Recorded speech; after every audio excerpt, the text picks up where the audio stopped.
I'm in the Skoda Fabia MK3 2014-2021, and in a lot of cars of this generation you will have the speed limiter. It says lim here. It means you don't have cruise control, but you have the speed limiter. And in this talk, to use the speed limiter, you will just need to move it to on.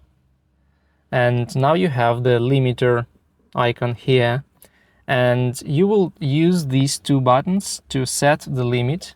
So when you reach a certain speed, just like in a cruise control, you press set button, and instead of these three dashes, you will see the speed that you've just set.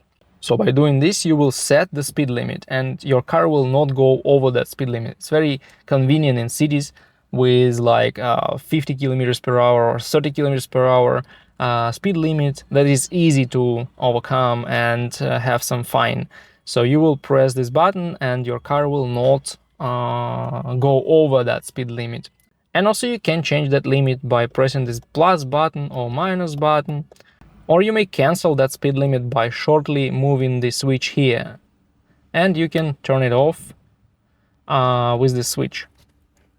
Also, when your speed limit is on and you have set a certain limit, you may overtake it by pressing the gas pedal to the floor. When you press the pedal to the floor, you may even feel there is a button. And in automatic transmission, it also makes your transmission go in a lower gear, but in manual transmissions only acts as a speed limit override. So the speed limiter turns off for a short time and you can drive with the full speed without limiting of what you've set here.